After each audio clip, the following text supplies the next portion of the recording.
ಎಲ್ಲರಿಗೂ ನಮಸ್ಕಾರ. ಇವತ್ತು ನಾವು ಗಾಯತ್ರಿ ಮಂತ್ರದ ಬಗ್ಗೆ ಮಾತಾಡೋಣ. ಅದ್ರಲ್ಲೂ ನಮ್ಮ ಅತಿ ಬ್ಯುಸಿ ದಿನದಲ್ಲಿ ಅದನ್ ಹೇಗೆ ಬಳಸ್ಕೊಳ್ಬೋದು ಅಂತ. ಹೌದು, ಪ್ರಾಚೀನವಾದ ಈ ಅಭ್ಯಾಸ ನಮ್ಮ ಇವತ್ತಿನ ಫಾಸ್ಟ್ ಲೈಫ್ಗೆ ಶಾಂತಿ ಮತ್ತು ಪ್ರೊಡಕ್ಟಿವಿಟಿ ತರೋಕೆ ಹೇಗೆ ಸಹಾಯ ಮಾಡುತ್ತೆ ಅಂತ ನೋಡೋಣ ಬನ್ನಿ. ಸರಿ, ಹಾಗಾದ್ರೆ ಶುರು ಮಾಡೋಣ. ಈ ಎಂದಿಗೂ ಮುಗಿಯದ ಟು ಡೂ ಲಿಸ್ಟ್ ಇರುತ್ತಲ್ಲ, ಅದ್ರಿಂದ ತುಂಬಾ ಸುಸ್ತಾಗಿದ್ಯಾ? ನಮ್ಮ ಇವತ್ತಿನ ಲೈಫ್ ಸ್ಟೈಲ್ನ ಅತಿ ದೊಡ್ಡ ಚಾಲೆಂಜ್ ಅಂದ್ರೆ ಟೈಮ್ ಇಲ್ಲ ಅನ್ನೋದೇ. ಬೆಳಗ್ಗೆ ಎದ್ದಾಗಿಂದ ರಾತ್ರಿ ಮಲ್ಗೋವರೆಗೂ ಮನಸ್ಸು ಓಡ್ತಾನೆ ಇರುತ್ತೆ ಅಲ್ವಾ? ಇಂತಹ ಗಡಿಬಿಡಿಯಲ್ಲಿ ಮನಸ್ಸಿಗೆ ನೆಮ್ಮದಿ ಸಿಗೋದು ಹೇಗೆ? ಬನ್ನಿ, ಅಂಶುಲ್ ಅನ್ನೋರನ್ನ ಮೀಟ್ ಮಾಡೋಣ. ಅವರ ಕಥೆ ಕೇಳಿದ್ರೆ ನಮ್ಮಲ್ಲಿ ಬಹಳಷ್ಟು ಜನರಿಗೆ ಅರೆ, ಇದು ನನ್ನ ಕಥೆನೇ ಅಲ್ವಾ ಅಂತ ಅನ್ಸ್ಬೋದು.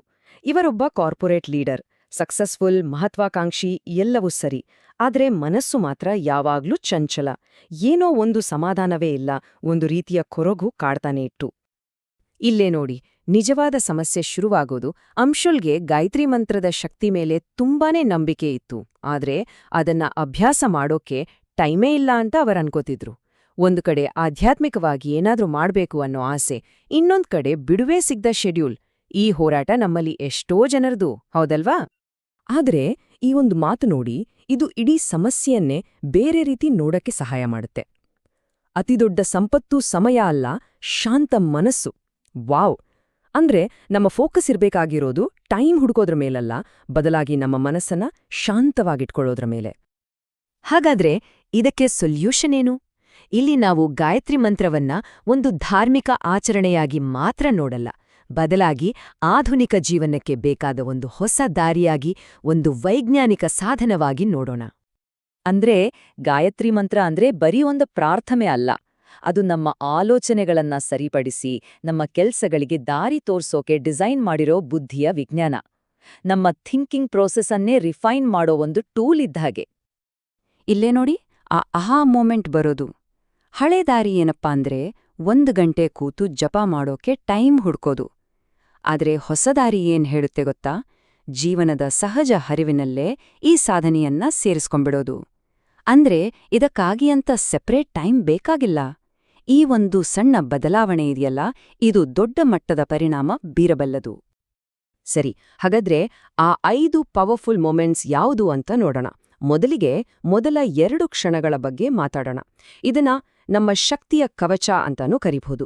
ಅಂದ್ರೆ ನಮ್ಮ ದಿನವನ್ನ ಶಕ್ತಿ ಮತ್ತು ರಕ್ಷಣೆಯ ಒಂದಿಗೆ ಹೇಗೆ ಶುರು ಮಾಡೋದು ಅಂತ.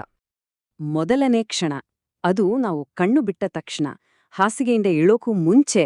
ಹೌದು, ಬ್ರಹ್ಮ ಮುಹೂರ್ತದಲ್ಲಿ ಮಾಡೋ ಈ ಸಣ್ಣ ಜಪ ಇದೆಯಲ್ಲ, ಇದು ಇಡೀ ದಿನಕ್ಕೆ ಒಂದು ಸ್ಟ್ರಾಂಗ್ ಫೌಂಡೇಶನ್ ಹಾಕಿದ ಹಾಗೆ. ಬಹುಶಃ ಇದೇ ನಮ್ಮ ದಿನದ ಅತಿ ಮುಖ್ಯವಾದ ಕ್ಷಣ. ಇದನ್ನ ಒಂದು ರೀತಿ ಎನರ್ಜಿ ವ್ಯಾಕ್ಸಿನ್ ಅಂತ ಕರೀಬಹುದು. ಈ ಹೋಲಿಕೆ ಎಷ್ಟು ಪವರ್ಫುಲ್ ಆಗಿದೆ ಅಲ್ವಾ? ಬೆಳಗ್ಗೆ ಹಾಕ್ಸ್ಕೊಂಡ ಈ ವ್ಯಾಕ್ಸಿನ್ ಇಡೀ ದಿನಕ್ಕೆ ಒಂದು ಪಾಸಿಟಿವ್ ಚಾರ್ಜ್ ಕೊಡುತ್ತೆ, ದಿನವಿಡೀ ಬರುವ ನೆಗೆಟಿವಿಟಿಯಿಂದ ನಮ್ಮನ್ನ ರಕ್ಷಿಸುತ್ತೆ. ಈಗ 2ನೇ ಕ್ಷಣ, ಇದು ನಮ್ಮ ದೈನಂದಿನ ಕೆಲಸಗಳ ಸಮಯದಲ್ಲೇ, ಅಂದ್ರೆ ನಡಿಬೇಕಾದ್ರೆ, ಅಡಿಗೆ ಮಾಡ್ಬೇಕಾದ್ರೆ ಅಥವಾ ಬೇರೆ ಯಾವುದೇ ಸಣ್ಣ ಪುಟ್ಟ ಕೆಲಸ ಮಾಡುವಾಗ ಮನಸ್ಸಿನಲ್ಲೇ ಮಂತ್ರವನ್ನ ಜಪಿಸೋದು. ಇದಕ್ಕೆ ಪ್ರತ್ಯೇಕ ಸಮಯದ ಅವಶ್ಯಕತೆಯೇ ಇಲ್ಲ ನೋಡಿ. ಹೀಗೆ ಮಾಡೋದ್ರಿಂದ ಆಗೋ ಪ್ರಯೋಜನಗಳೇನು ಗೊತ್ತಾ? ಈ ರೀತಿ ನಿರಂತರವಾಗಿ ಮನ್ಸಲ್ಲಿ ಜಪ ಮಾಡೋದು ನಮ್ಮ ಸಬ್ಕಾನ್ಷಿಯಸ್ ಮೈಂಡ್ನ ರಕ್ಷಿಸುತ್ತೆ, ಹೊರಗಿನ ನೆಗೆಟಿವಿಟಿಯಿಂದ ಒಂದು ಶೀಲ್ಡ್ ತರ ಕಾಪಾಡುತ್ತೆ, ಮತ್ತೆ ನಮ್ಮನ್ನ ಯಾವಾಗ್ಲೂ ಒಂದು ಪಾಸಿಟಿವ್ ಸ್ಟೇಟ್ ಅಂದ್ರೆ ಸತ್ವಗುಣದಲ್ಲಿ ಇಡತ್ತೆ. ಸರಿ, ಮೊದಲ 2 ಕ್ಷಣಗಳಾಯ್ತು. ಈಗ ದಿನದ ಮಧ್ಯದಲ್ಲಿ ಬರುವ ಕೊನೆಯ 3 ಕ್ಷಣಗಳ ಬಗ್ಗೆ ನೋಡೋಣ. ಇವು ನಮ್ಮ ಗಮನವನ್ನ, ನಮ್ಮ ಫೋಕಸ್ಸನ್ನ ಇನ್ನಷ್ಟು ಶಾರ್ಪ್ ಮಾಡೋಕೆ ಸಹಾಯ ಮಾಡುತ್ತೆ. 3ನೇ ಕ್ಷಣ, ಇದು ಊಟ ಅಥವಾ ವಿಶ್ರಾಂತಿಗಿಂತ ಮೊದಲು. ಅಂದ್ರೆ ಊಟ ಮಾಡೋಕ್ ಕೂತಾಗ ಅಥವಾ ಒಂದು ಸಣ್ಣ ಬ್ರೇಕ್ ತಗೊಂಡಾಗ ಗಾಯತ್ರಿ ಮಂತ್ರವನ್ನ ಜಪ್ಸೋದು. ಹೀಗೆ ಮಾಡೋದ್ರಿಂದ ಡಬಲ್ ಬೆನಿಫಿಟ್. ಒಂದು, ಇದು ನಮ್ಮ ಜೀರ್ಣ ಶಕ್ತಿಯನ್ನು ಶುದ್ಧ ಮಾಡುತ್ತೆ. ಇನ್ನೊಂದು, ನಮ್ಮ ಬುದ್ಧಿಯನ್ನು ಶುದ್ಧೀಕರಿಸುತ್ತೆ. ಮನಸ್ಸು ಮತ್ತು ದೇಹದ ನಡುವಿನ ಈ ಕನೆಕ್ಷನ್ ಇದೆಯಲ್ಲ, ಅದು ತುಂಬಾ ಮುಖ್ಯ.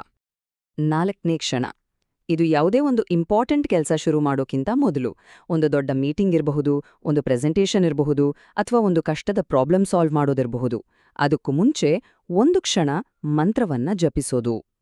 ಇದು ನಮ್ಮ ಬುದ್ಧಿಯನ್ನ ಚುರುಕುಗೊಳಿಸೋಕೆ ಒಂದು ಕಾನ್ಸಂಟ್ರೇಷನ್ ಪವರ್ ಬೂಸ್ಟರ್ ತರಹ ಕೆಲಸ ಮಾಡುತ್ತೆ, ನಮ್ಮ ಫೋಕಸ್ಸನ್ನ ಶಾರ್ಪ್ ಮಾಡುತ್ತೆ.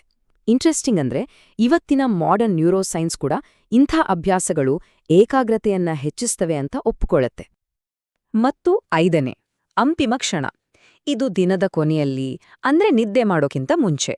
ಇದು ನಮ್ಮ ಮನಸ್ಸನ್ನ ಕ್ಲೀನ್ ಮಾಡಿ ರಿಕವರ್ ಆಗೋಕೆ ಸಹಾಯ ಮಾಡುತ್ತೆ. ಈ ಒಂದು ಸಣ್ಣ ಅಭ್ಯಾಸ ನಮ್ಮ ನಿದ್ದೆಯನ್ನ ಒಂದು ಪರಮ ಧ್ಯಾನವನ್ನಾಗಿ ಬದಲಾಯಿಸ್ಬಿಡುತ್ತೆ. ದಿನದ ಎಲ್ಲಾ ಸ್ಟ್ರೆಸ್, ಟೆನ್ಷನ್ ಎಲ್ಲವನ್ನೂ ತೊಡೆದುಹಾಕಿ ಮನಸ್ಸಿಗೆ ಆಳವಾದ ವಿಶ್ರಾಂತಿ ಕೊಡುತ್ತೆ. ಇದರಿಂದ ನಮ್ಮ ನಿದ್ರೆಯ ಕ್ವಾಲಿಟಿ ಅದ್ಭುತವಾಗಿ ಸುಧಾರಿಸುತ್ತೆ.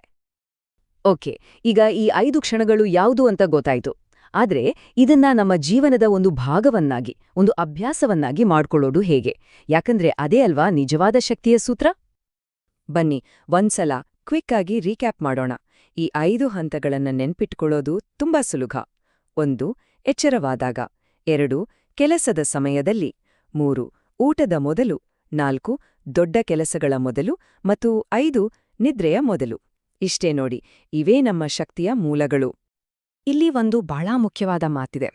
ಅಭ್ಯಾಸವು ಶಿಸ್ತಾದಾಗ ಫಲಿತಾಂಶಗಳು ಅನಿವಾರ್ಯವಾಗುತ್ತವೆ. ಅಂದ್ರೆ ಕೇವಲ 1-2 ದಿನ ಮಾಡಿಬಿಡೋದಲ್ಲ. ಯಾವಾಗ ಈ ಅಭ್ಯಾಸ ನಮ್ಮ ಜೀವನದ ಶಿಸ್ತಾಗಿ ಬದಲಾಗುತ್ತೋ ಆಗ ರಿಸಲ್ಟ್ಸ್ ತಾನಾಗೆ ಬಂದೇ ಬರುತ್ತೆ. ಹಾಗಾದ್ರೆ ಎಲ್ಲಾ ಅಭ್ಯಾಸದ ಅಂತಿಮ ಗುರಿ ಏನು? ಗುರುದೇವರ ಸಂದೇಶದ ಪ್ರಕಾರ ನಮ್ಮ ಅಲ್ಟಿಮೇಟ್ ಗೋಲ್ 3. 1. ಆರೋಗ್ಯಕರ ದೇಹ, ಶಾಂತವಾದ ಮನಸ್ಸು ಮತ್ತು ಪರಿಷ್ಕೃತವಾದ ಅಂದ್ರೆ ರಿಫೈನ್ಡ್ ಬುದ್ಧಿ. ಗಾಯತ್ರಿ ಮಂತ್ರ ಈ ಗುರಿಯನ್ನ ತಲುಪೋಕೆ ಒಂದು ನೇರವಾದ ದಾರಿ. ಕೊನೆಯದಾಗಿ ಈ ಒಂದು ಪ್ರಶ್ನೆಯ ಬಗ್ಗೆ ಯೋಚನೆ ಮಾಡೋಣ. ಈ ಸರಳ ಅಭ್ಯಾಸ ಒಂದು ಹವ್ಯಾಸವಾಗಿ, ಒಂದು ಶಿಸ್ತಾಗಿ ಬದಲಾದರೆ ನಮ್ಮ ಜೀವನದಲ್ಲಿ ಎಂಥ ಅದ್ಭುತ ಫಲಿತಾಂಶಗಳು ಸಾಧ್ಯವಾಗಬಹುದು? ಯೋಚಿಸಿ ನೋಡಿ.